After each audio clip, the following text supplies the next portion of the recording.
Author Sharon Salzberg, who is also a teacher of Buddhist meditation in the West, once said, "Meditation is the ultimate mobile device. It can be used anywhere, anytime, unobtrusively." The Dalai Lama,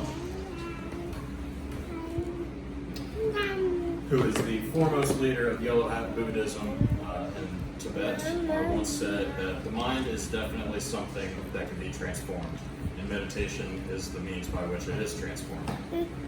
But what is meditation? By the end of this speech, I'm hoping all of you will have a better understanding of the history of meditation, as well as its benefits, both psychological and physiological, as well as some of the negatives that can occur very rarely in the practice of meditation as well. But to begin, let's talk about the history.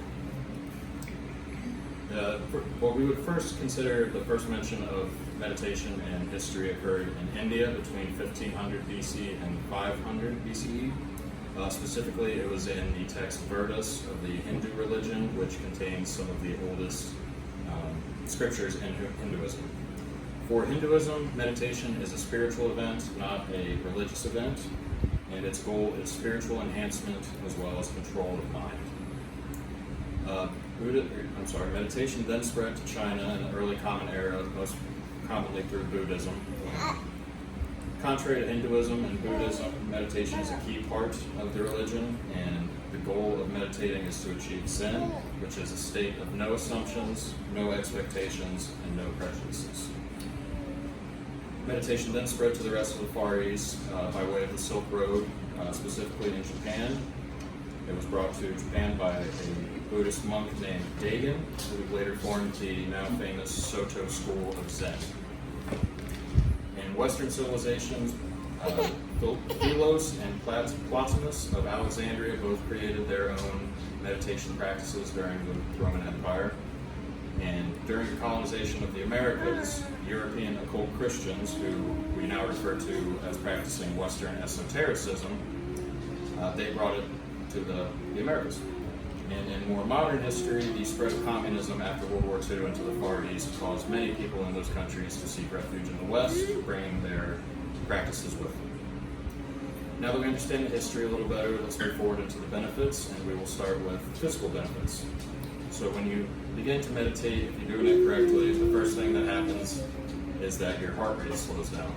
This is beneficial to your cardiovascular health, as the lower your heart rate is, the more effective your heart is at pumping blood throughout your body. It also lowers your blood pressure, which is also important to cardiovascular health and preventing strokes, heart attacks, and aneurysms. And it has been reported that meditation also slows down your breathing, much like it does when you sleep. People who are experienced in meditation can take as little as 4 breaths per minute, which is pretty amazing.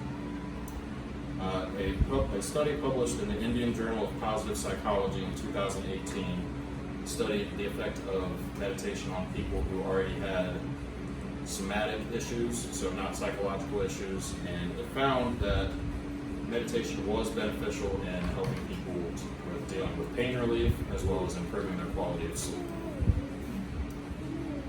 Now that we've learned the physical benefits, we're going to move to psychological benefits, starting with a second study published by the Indian Journal of Positive Psychology, this time in 2020, dealing with the effect of meditation on symptoms of anxiety, and specifically, anxiety induced by everything that happened last year with COVID-19. So being away from your family, being on lockdown, what have you. It found that as long as there was not a psychotic condition present, that it was effective at treating symptoms of anxiety and depression.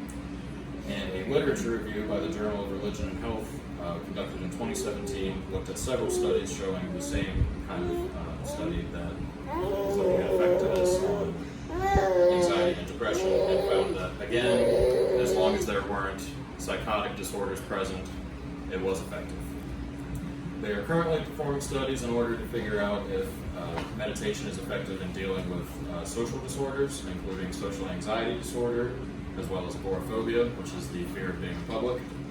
And they're also trying to determine if meditation is effective in substance abuse disorder as well, but there's no evidence showing that so far. The last part of the speech, I would like to talk about very few negatives that can occur if you meditate regularly. Meditation is not for everyone. As I've said before, if you have a psychotic disorder, you should not meditate. It can make things a lot worse. And there has even been instances of people who practice meditation for a long time and then suddenly they snap into psychosis, which is never good. It can also cause people to reimagine traumatic memories, which is not good if you're dealing with post-traumatic stress or depression or anxiety, as that can further perpetuate you into those states. But it is important to note that these negatives are not very common. Most people that partake in the practice of meditation have very positive experiences and recommend it to other people. So what have we learned today? We have learned that meditation as a process is varying.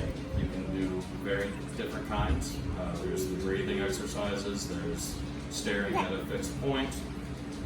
We've learned that the benefits are both physiological and psychological, and we learned that it is not for everyone. Again, if you have a psychotic disorder, please do not attempt to meditate. And if you can, please do, because as I said before, it is free, it's a mobile device, and you can use it anywhere. Thank you. I forgot to panic.